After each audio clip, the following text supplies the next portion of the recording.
अल्हम्दुलिल्लाह अल्हम्दुलिल्लाह रब्बिल आलमीन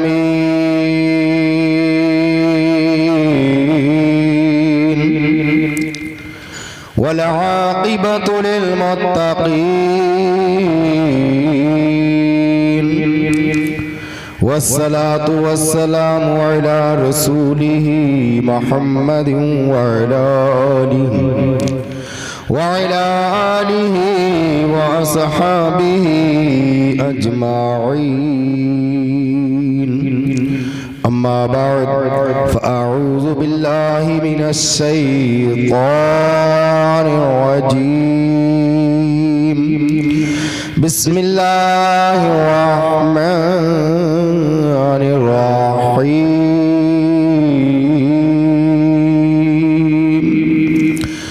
वमा अर्सलनाका इल्ला रहमतल लिल आलमीन। सदक़ल्लाहु व मौलानल अज़ीम व सदक़ रसूलुन नबियुल करीम व नहनु अला ज़ालिका लमिनश शाहिदीन वश्शाकिरीन वल्हम्दुलिल्लाहि रब्बिल आलमीन। या इलाही रहम फरमा मुस्तफ़ा के वास्ते, या रसूल अल्लाह करम कीजिए खुदा के वास्ते। मुश्किल हल कर सहे मुश्किल कुशा के वास्ते। करबला रद शहीदे करबला के वास्ते।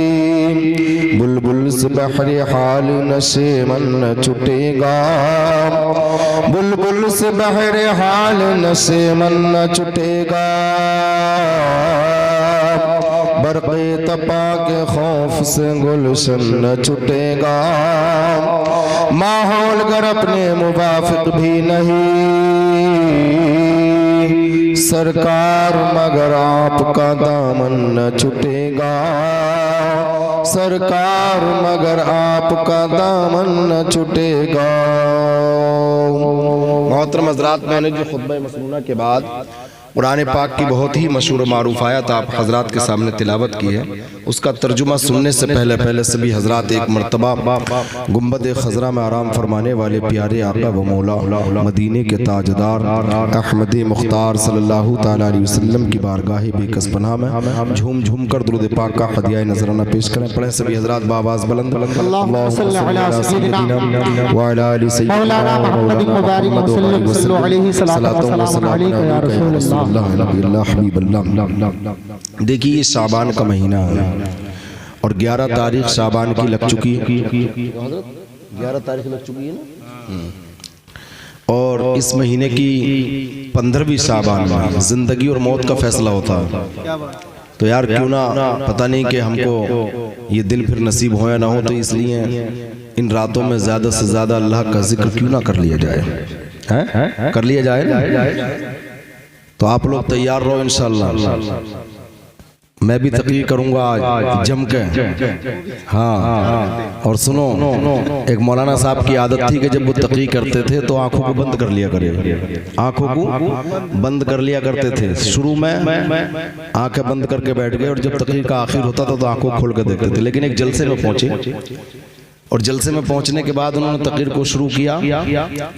और जब आप जो थे कुर्सी खिताबत पर बैठे तो हजारों का मजमा था, लेकिन जब तकरीर को ख़त्म किया और जब आंखें खोल के देखी तो अकेला बैठा, बाकी सब गायब हो गए। मौलाना ने सोचा कि बड़ा अच्छा आदमी है भाई, बड़ी अच्छी मोहब्बत से गुफ्तगू सुन रहा है यार अकेला ही, बोले इसे बात की जाए। मौलाना ने बुलाया, बोले हजरत आइए, और आप बड़ी मोहब्बत से मेरी गुफ्तगू को सुन रहे हैं, सब लोग चले गए, आप अकेले बैठे हैं। बोले हजरत बात ये नहीं है मोहब्बत की। बोले जिस कुर्सी पर तुम बैठे हो ये मेरी है, मैं सोच रहा हूँ जल्दी से खत्म करा और मैं लेकर बस बात ये है, बात ये नहीं है। तो आप लोग मोहब्बत से सुने। और ये नहीं, नबी का दीवाना एक ही हो वही काफी है। रसूल का दीवाना एक हो वही काफी है।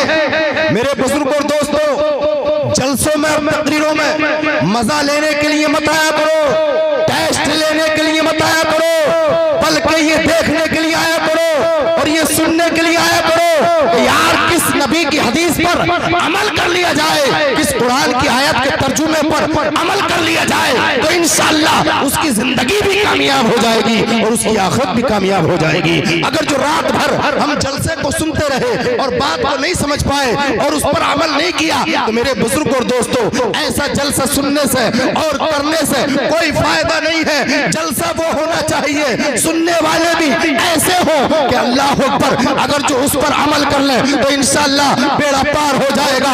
मेरे बुजुर्ग और दोस्तों, ये जो महीना चल रहा है ये शाबान का महीना है और इस महीने की 15वीं शाबान की रात वो बड़ी बाबरकत रात है जिसका कोई जवाब नहीं, जिसमें कि इबादत कर ली जाए। मेरे नबी सल्लल्लाहु ताला अलैहि वसल्लम इरशाद फरमाते हैं कि जो इस रात में रात भर इबादत करे और यानी कि फजर में गुस्ल करे और सुबह को रोजा रखे और जिंदगी, मेरे बुजुर्ग और दोस्तों, मेरे नबी इरशाद फरमाते हैं और उसका रोजा मुकम्मल हो जाए तो नबी इरशाद फरमाते हैं अल्लाह उसको ऐसे कर देता है जैसे कि आज ही वो अपने गुनाहों से पाक हो गया और अपनी माँ के पेट से पैदा हुआ। ये शान है यार इस महीने की रात की। लेकिन आज हम और आप शबरात का हलवा खूब खा के पटाखे फोड़ के और अपने घरों में सो जाते हैं। पटाखे फोड़ने के लिए ये रात बनाई गई है, बल्कि ये रात इसलिए बनाई है, परवरदिगार इरशाद फरमाता है कोई मेरा बंदा जो अपने गुनाहों से तौबा करना चाहता है कोई जुआरी जो जुआ खेलने के बाद वो तौबा करना चाहता है मैं उसके गुनाहों को माफ कर दूंगा, है कोई शराबी के शराब पीने के बाद आज वो तौबा करना चाहता है मैं उसकी तौबा को कबूल करूंगा और मैं उसके गुनाहों को माफ फरमाऊंगा। मेरे बुजुर्ग और दोस्तों, मेरे नबी इरशाद फरमाते हैं कोई इंसान यानी कि उस रात में जितने बड़े गुनाह से तौबा करता है अल्लाह उसके गुनाहों को माफ फरमा देता है। मेरे बुजुर्ग और दोस्तों, तो ये रात ऐसी रात है कि अगर जो तुमने अपनी जिंदगी में कोई गुनाह किया है तो इस रात में इबादत करने के बाद परवरदिगार की बारगाह में रो और गिड़गिड़ा कर कहो ऐ परवरदिगार आलम, मुझसे जिंदगी में गुनाह हुए हैं, या अल्लाह आज के बाद मैं ये गुनाह नहीं करूंगा, अपने माँ बाप को नहीं सताऊंगा, पड़ोसी को नहीं सताऊंगा, पड़ोसियों का हक नहीं मारूंगा, रिश्तेदारों का हक नहीं मारूंगा, माँ बाप की खिदमत करूंगा, उलमाए किराम से मोहब्बत करूंगा, ऐ परवरदिगार तेरी इबादत करूंगा, रमजान के रोजे रखूंगा और ऐ परवरदिगार आज तक जितने मुझसे गुनाह हुए हैं उन सारे गुनाहों से मैं तौबा करता हूँ, ऐ परवरदिगार मेरी तौबा को कबूल फरमा ले। और मेरे बुजुर्ग और दोस्तों, मेरे नबी इरशाद फरमाते हैं कि जब इस रात में रोने के बाद जब इंसान तौबा करता है परवरदिगार आलम उसके आंसुओं को जमीन पे गिरने से पहले अल्लाह उसकी तौबा को कबूल फरमा लेता है। वाह वाह वाह, सुभान अल्लाह, बहुत जिंदाबाद। लेकिन आज हम करते ही नहीं, हम तो अपने बच्चों को पटाखे ला कर देते हैं। मुसलमानों, हम पटाखों के लिए नहीं, लोगों ने आज हमको पटाखा ही समझ रखा है, जहाँ चाहूँ वहीं फोड़ना। हाँ, यही हालत है। कोई मुसलमान कहीं पानी पीने चला जाए तो उसको पीटा जा रहा है, कोई खाना खाने के लिए चला जाए उसको पीटा जा रहा है। कब आखिर हमारी हालत पर सुधार होगा? कब हम सही होंगे?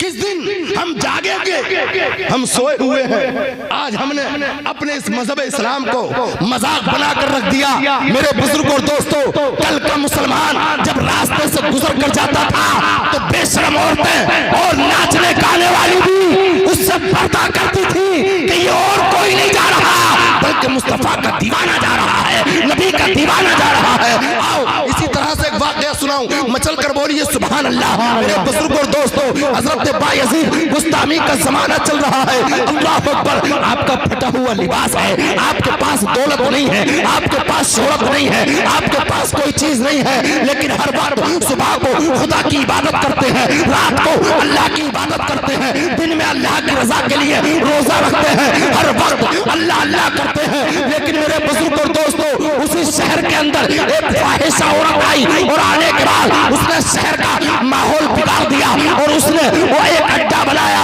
और उसके अंदर लड़कियों को रखना करना शुरू कर दिया, एक जिना का अड्डा खोला, एक फाहिशा औरत ने, अल्लाह अकबर। शहर के लोग परेशान हो गए। शहर के लोगों ने कहा कि यार इसका क्या होगा, इसने नौजवानों को बेकार कर दिया है, इसने हमारे बच्चों को बेकार कर दिया, इससे निजात कैसे मिलेगी। तो मेरे बुजुर्ग और दोस्तों, शहर के लोगों ने या उस कस्बे के लोगों ने या उस बस्ती के लोगों ने अल्लाह अकबर मशवरा किया कि यार चलो कहीं नहीं चल रहे, बायजीद की बारगाह में चलते हैं।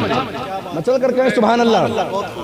बायजीद की बारगाह में बायजीद बुस्तामी रज़ी अल्लाह तआला अन्हु के पास पहुंचे, जाकर अर्ज किया सरकार एक फाहिशा आ चुकी है, नाचने गाने वाली आ चुकी है, जिना कराने वाली आ चुकी है, शहर के नौजवानों का हाल खराब हो चुका है, आप कुछ कीजिए। तो हजरत मुस्कुराए, मुस्कुरा कर कहा ये काम मेरा नहीं है, ये काम तो आप लोगों का, जिनके पास माल है, जिनके पास ताकत। मेरे पास बूढ़ा आदमी, अरे भाई मेरे पास क्या रखा है भाई, मेरे पास दौलत नहीं, मेरे पास ताकत नहीं, बुढ़ा आदमी, इबादत भी नहीं करने दोगे क्या, चैन से रहने दो। कहा नहीं हुजूर आप इस काम को सही कर सकते हैं। मचल कर कहें सुभान अल्लाह। आप ही इस काम को सही कर सकते हैं, बाकी कोई नहीं कर सकता।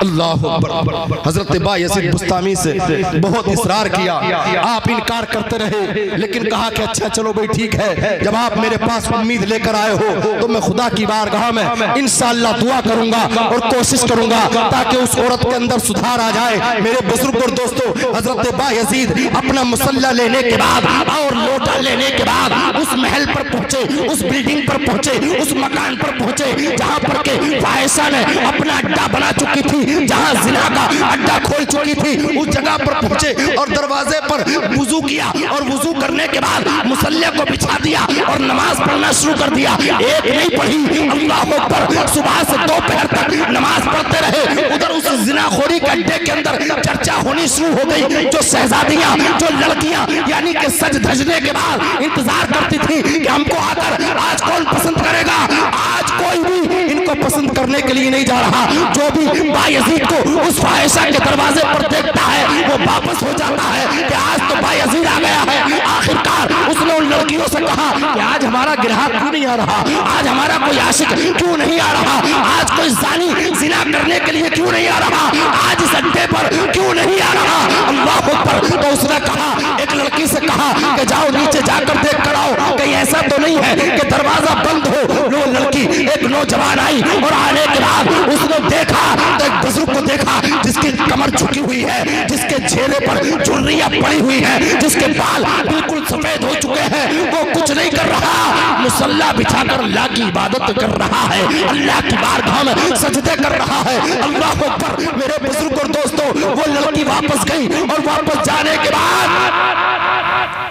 उसने कहा एक अल्लाह वाला नमाज पढ़ रहा है नीचे दरवाजे पर नमाज पढ़ रहा, किसी को नहीं आने देता।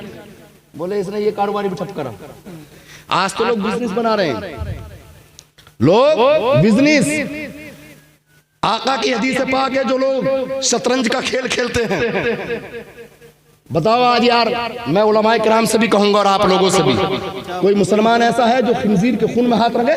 बताओ, है कोई? क्या सुअर के गोश्त में और उसके खून में हाथों को रंग सकता है कोई? कोई मुसलमान पसंद करेगा इस चीज को? क्यों नहीं देते जवाब? कोई नहीं करेगा, चाहे कितना ही गुनाहगार हो। लेकिन आओ नबी की हदीस सुनो, आका इरशाद फरमाते हैं, जो इंसान शतरंज का खेल खेलता है, जुआ खेलता है, ताश खेलता है और वो अपने हाथों में लेता है, तो वो इस तरह से है जैसे कि खंजीर का खून अपने हाथों में। क्या इन हाथों को लेकर मुस्तफा की बारगाह में जाओगे? क्या इन हाथों को लेकर कब्र के अंदर जाओगे? क्या इन हाथों को लेकर हुसैन के हाथों से जाम पियोगे? तुमको न जाम मिलेगा, न कब्र में आराम मिलेगा, न तुमको जिंदगी में सुकून मिलेगा।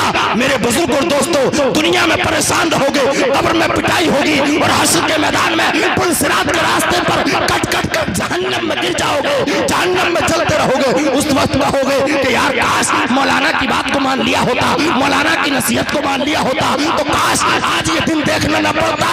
अरे मुसलमान, अरे मेरे भाई, अल्लाह ने तुझको जन्नत के लिए बनाया है, अल्लाह ने तुझको अपना बंदा चुनकर बनाया है, अल्लाह ने तुझको अपने महबूब की उम्मत में पैदा किया है। अल्लाह ने तुझको कलमा तैयब नसीब फरमाया, अल्लाह ने तुझको कुरान जैसी दौलत से मालामाल फरमाया। अरे सब गुनाहों से तौबा कर ले, इस कुरान पर अमल कर ले, कलमा तैयबा पर अमल कर ले, इंशाअल्लाह तेरा बेड़ा पार पार पार पार पार। लेकिन करता ही नहीं इंसान। माँ को सताता है, बाप को सताता है, किसी की बात को मानने के लिए तैयार नहीं। शतरंज का खेल खेलने वाला इस तरह से है जैसे कि खिंजीर के खून में हाथ रंग। बताइए उसके साथ कौन खाना पसंद करे? आज हमारे मुसलमानों में ये सबसे बड़ी बीमारी चल रही है। जहन वहीं लेकर जाइए। सुबह से शाम हो गई, हजरत बायजीद बुस्तामी नमाजों पे नमाज, सजदों पे सजदे, तस्बीह पे तस्बीह पढ़े चले जा रहे हैं, रुकने का ना। लेकिन बड़े बड़े ताकत वाले आए, सबने देखा कि बायजीद नमाजें पढ़ रहे हैं तो भाग गए। रुकने की ताकत नहीं, रुकने की हिम्मत नहीं। क्यों? कि जिस जगह ईमान की ताकत होती है वहां तलवार भी कामयाब नहीं होती, वहां कोई चीज कामयाब नहीं होती। जब सुबह से शाम हो गई तो बायजीद के पास वहां की जो सरदारा थी वो पहुंची। उसने कहा हजरत क्या चाह रहे हो, हमारा बिजनेस ठप कराओगे, कारोबार ठप कराओगे? बोले मैं तो नहीं कराना, मैं तो नमाज पढ़ रहा हूँ, अल्लाह अल्लाह कर रहा हूँ, अल्लाह अल्लाह कर रहा हूँ, नमाज पढ़ रहा हूँ। कहा नहीं आप बताइए। तो बोले आपकी एक रात की कीमत कितनी है? आपकी एक रात की कीमत कितनी है? उसने बताया उस वक्त के 2000 रुपए या जो भी उसकी फीस थी वो रख। कहा मेरी कीमत ये है, आप देंगे? बोले बिल्कुल दूंगा। आपने अपनी फटी हुई कुतड़ी में हाथ, उसको एक रात की कीमत अदा कर दी। वो खुश हो गई, क्या है ये कीमत देने के लिए आया है, अब इसका मैं ईमान छीनने में भी कामयाब हो जाऊंगी, पैसा भी मिल जाएगा। लेकिन अल्लाह वालों की शान कुछ और होती है। उसकी कीमत अदा की और कीमत अदा करने के बाद कहा अब पूरी रात की कीमत मैंने अदा कर दी। उस औरत ने कहा हाँ हाँ आपने पूरी रात की कीमत अदा कर दी है, अब जो चाहो आप मुझसे करो। अल्लाह अकबर। हजरत बायजीद ने कहा अब तू गुस्ल कर ले और गुस्ल करने के बाद वुजू कर ले और वुजू करने के बाद 2 रकात नमाज पढ़ ले, उसके बाद तुझसे मुलाकात होगी। अल्लाह अकबर। उस औरत ने, उस बायसा ने वो ये गुस्ल किया और गुस्ल करने के बाद वुजू किया और वुजू करने के बाद नमाज को पढ़ना शुरू कर दिया। उधर उसने नियत की और हजरत बायजीद ने अपनी पेशानी को सजदे में रख दिया और कहा ऐ परवरदिगार मेरा काम था इसको सजदे तक लाना, अब तेरा काम है इसका सजदा अपनी बारगाह में कबूल करना। ऐ परवरदिगार अब मैंने इसको तेरी बारगाह में झुका दिया है, ऐ परवरदिगार इसको अपनी बारगाह में कबूल फरमा ले, इसको इस गुनाह से तू बचा दे। अल्लाह अकबर। रब की रहमत जोश में आई और मेरे बुजुर्ग और दोस्तों उस औरत ने वो 2 रकात नमाज से फारिग होने के बाद हजरत बायजीद बुस्तामी के हाथ पर हाथ रखने के बाद तौबा की और कहा ऐ बायजीद आज के बाद ये अड्डा नहीं चलेगा बल्कि ये नमाजों का घर चलेगा, ये सजदों का घर चलेगा, कुरान की तिलावत का घर चलेगा। फातिमा ज़हरा की यहाँ पर कनीज़ें पैदा होंगी। मेरे बुजुर्ग और दोस्तों अल्लाह अकबर। तो ये अल्लाह वालों की शान हुआ करती है। इसलिए मेरे बुजुर्ग और दोस्तों ये जो रातें आ रही हैं इन रातों में खुदा की बारगाह में इबादत करो, इंशाअल्लाह अल्लाह तुम्हारे गुनाहों को माफ फरमाएगा। नारे तकबीर, नारे रिसालत, खतीबे हिंदुस्तान, नारे तकबीर। लेकिन आज हम गुनाहों से तौबा ही नहीं करते, हम गुनाहों से बचने की कोशिश ही नहीं करते। मेरे बुजुर्ग और दोस्तों आज 40 रोज हो गए डॉक्टर सुलेमान साहब की वालदा मोहतरमा को इंतकाल किए हुए। चंद मिनट और मैं आप लोगों से लूंगा। आप लोगों का बड़ा कीमती टाइम है, इन मौलानाओं का इतना कीमती नहीं है। हाँ लेकिन आप ये बताओ कारी फुरकान साहब भी यहाँ पर बैठे हैं, ये भी उन्हीं के शहजादे हैं, डॉक्टर भी हैं। जब वो थी यहाँ पर बीमार थी तो बेटी पानी को पूछती थी, बेटा उनकी खिदमत करता था, उनके घर के हर फर्द हर औरत उनकी देखभाल करते थे। लेकिन आज बताओ 40 रोज हो गए, कब्र के अंदर क्या हाल होगा उनका, ये तो अल्लाह और उसका रसूल जानता है। यहाँ पर 30 से लेकर 40वें तक एक से एक खतीब, एक से एक नात खां, शायर इस्लाम तशरीफ लाए। किस लिए? इसलिए मेरे बुजुर्ग और दोस्तों कि किसी की नात मुस्तफा अगर जो रब को पसंद आ गई, किसी की तकरीर अगर जो रब को पसंद आ गई, तो परवरदिगार आलम अल्लाह के हुक्म से मेरे बुजुर्ग और दोस्तों अल्लाह अपनी बंदी की उसकी मग़फ़िरत फरमा देगा। लेकिन अल्लाह पर अपनी जिंदगी में कुरान की तिलावत करो, अपनी जिंदगी में अपनी पेशानियों पर सजदों को सजाओ, अपनी जिंदगी में बेहतरीन अखलाक पैदा करो, अपनी जिंदगी में अल्लाह पर बच्चों से मोहब्बत करो, अपनी जिंदगी में माँ बाप की खिदमत करो, अल्लाह पर अपनी जिंदगी में अपनी बीवी से मोहब्बत करो, रिश्तेदारों से प्यारो मोहब्बत करो, खुदा की बारगाह में सर को झुकाओ, इंशाअल्लाह दुनिया में आना कामयाब और दुनिया से जाना भी कामयाब। जब जनाजा उठ कर जाएगा तो लोग कहेंगे ये किसी और का जनाजा नहीं, ये नमाजी का जनाजा है, ये उसका जनाजा है जो सच बात कहता था, ये उसका जनाजा है जो हक बात कहता था, ये उसका जनाजा है जो वक्त पर नमाज पढ़ता था, ये उसका जनाजा है जो उलमाए किराम से मोहब्बत करता था, ये उसका जनाजा है जो अपने घर में कुरान की तिलावत करता था, ये उसका जनाजा है जो बड़ों को सलाम करता था, ये उसका जनाजा है जो छोटों से मोहब्बत करता था। मेरे नबी इरशाद फरमाते हैं कि इस तरह से मरने वाले की अगर जो 40 लोग तारीफ करते हैं अल्लाह उसकी बख्शिश फरमा देगा। नारे तकबीर, नारे रिसालत, महफिले इसाले सवाब। लेकिन आज हमारे अंदर से ये बातें खत्म हो चुकी हैं मेरे बुजुर्ग और दोस्तों। इसीलिए किसी ने क्या खूब कहा है, सर अपना झुकाते हैं जो माबूद के आगे, सर अपना झुकाते हैं जो माबूद के आगे, झुकते नहीं वो फिर किसी मरदूद के आगे, झुकते नहीं वो फिर किसी मरदूद के आगे। आतिश में खलीलुल्लाह को डाला गया फिर भी, आतिश में खलीलुल्लाह को डाला गया फिर भी सजदा नहीं किया आपने नमरूद के आगे, सजदा नहीं किया आपने नमरूद के आगे।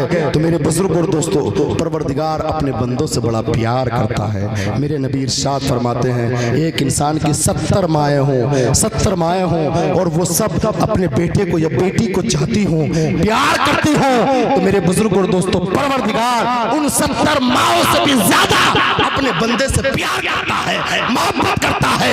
इनसे इसलिए आपको चाहिए कि जो हमसे प्यार करने वाला है वो परवरदिगार है, तो क्यों ना हम उसकी बारगाह में सर को झुकाएं, क्यों ना हम उसकी बारगाह में सजदे करें। इंशाअल्लाह जब प्यार करने वाले की बारगाह में हम सर को झुकाएंगे तो परवरदिगार इस सर को किसी के आगे नहीं झुकने देगा, बल्कि बुलंद बुलंद बुलंद बुलंद। मेरे बुजुर्ग और दोस्तों इसलिए हमको चाहिए कि हम नमाजों की पाबंदी करें। और आज माहौल ये है, हमारी माँ बहनें भी कान खोलकर सुने, कल की माएँ थी अपने बच्चों को पालती थी तो कुरान की तिलावत करती थी। शाह कुतुबुद्दीन बख्तियार काकी 5 बरस की उम्र शरीफ है, मदरसे में पहुंचे, मदरसे में दाखिला हुआ, एडमिशन हुआ और पहुंचने के बाद उस्ताद ने कहा बेटे बैठ जाओ, पहला दिन मदरसे का है, बैठ गए, पढ़ना शुरू कर दिया बिस्मिल्लाहिर्रहमानिर्रहीम। लेकिन जब सबक सुनाने का नंबर आया तो सुनाते नहीं, बिस्मिल्लाह सुना दी। कहा कि बेटा पढ़ते क्यों नहीं? उस्ताद ने समझ लिया कि बिस्मिल्लाह तो बच्चे घर पे याद कर लेते हैं, इसलिए इन्हें आसानी से सुना दिया। लेकिन कुर्बान जाओ शाह कुतुबुद्दीन बख्तियार काकी पर। शाह कुतुबुद्दीन बख्तियार काकी के उस्ताद ने कहा ऐ बेटे पढ़ते क्यों नहीं, पढ़ो अल्हम्दुलिल्लाहि रब्बिल आलमीन। तो शाह कुतुबुद्दीन बख्तियार काकी ने हिंद के, मेरे बुजुर्ग और दोस्तों, हिंद के राजा, हम सबके ख्वाजा के खलीफा शाह कुतुबुद्दीन बख्तियार काकी ने कहा ऐ मेरे उस्ताद, मैं अलहम्द से नहीं पढ़ूंगा बल्कि मैं सुबहानल्लज़ी अस्रा बिअब्दिही लैलन मिनल मस्जिदिल हराम से पढ़ूंगा। उस्ताद ने कहा ऐ मेरे बेटे, ऐ मेरे शहजादे, ये 14 पारे कौन पढ़ेगा, तुमको 15वें सिपारा क्यों पढ़ना है? तो उन्होंने कहा था ऐ मेरे उस्ताद, मेरी माँ 14 पारों की हाफिजा है और मेरी माँ का ये मामूल है कि सुबह को गोद में लेने के बाद जब तक कोई काम नहीं करती थी, जब तक के उन 14 पारों की तिलावत नहीं करती थी, आज जिस तरह से मेरी माँ उन 14 पारों की तिलावत करती थी और ये कुतुबुद्दीन बख्तियार काकी उनको सुना करता था, तो आज उनको सुन सुनकर जितनी पारों की माँ हाफिजा है, आज उसका बेटा भी हाफिज हो चुका है। वाह वाह सुभान अल्लाह। ये कल माँ की तासीर थी, और कल की माँ कहती थी सो जा मुस्तफा कहते कहते, कल की माँ कहती थी सो जा मुस्तफा कहते कहते, खुले आंख सल्ले अला, खुले आंख सल्ले अला कहते कहते। ये कल की माँ। और आज की माँ क्या कहते हैं? सो जा मोबाइल लेते लेते, सो जा मोबाइल लेते लेते, और खुले आंख फिल्म देखते देखते, खुले आंख फिल्म देखते देखते। तो फिर यार क्यों माहौल सही हो जाए? मोटू पतलू थमाते, मोटू पतलू। कुरान हाथ में दिया जाता था बच्चों के पहले, आज कुरान नहीं मोबाइल दिया जाता है। मेरे बुजुर्ग और दोस्तों, वक्त काफी गुजर चुका, आप भी सोच रहे हो पता नहीं कि मौलाना आप पीछे नहीं छोड़ेंगे, लेकिन नहीं, मैं आखिरी बात आप लोगों से अर्ज करके जा रहा हूँ। इसको, मेरी बातों को इधर के कान से सुनकर इधर को मत निकालना, बल्कि अमल करना। अपने बच्चों को अगर जो इंशाअल्लाह आप लोगों ने हाफिज कुरान आलिम दीन बना लिया तो इंशाअल्लाह बेड़ा पार हो जाएगा। लेकिन ये काम कब होगा? मैं ये नहीं कहता कि डॉक्टर मत बनाओ, मास्टर मत बनाओ, इंजीनियर मत बनाओ, सब कुछ बनाओ, लेकिन सबसे पहले तलबुल इल्मी फरीदतुन अला कुल्ली मुस्लिम व मुस्लिमा, इल्म दीन सीखना हर मुसलमान मर्द औरत पर फर्ज है। तो सबसे पहले बच्चे को दीन की तालीम सिखाओ, कुरान सिखाओ, इल्म शरीयत मुस्तफा सिखाओ, ताकि हमारा बच्चा बड़ा होकर बिगड़ ना जाए। वो चाहे डॉक्टर बन जाए, वो मास्टर बन जाए, वकील बन जाए, तो कम से कम उसको नमाज पढ़ना आता हो, कम से कम उसको वुजू करना आता हो, कम से कम उसको गुस्ल के फर्ज याद हो। तो मेरे बुजुर्ग और दोस्तों, जब हम अपने बच्चों की तालीम इस तरह से देंगे तो इंशाअल्लाह उनकी जिंदगी कामयाब हो जाएगी। इस तरह से अपने बच्चों की जिंदगी में अच्छी बातों को उनके सामने पेश किया करो।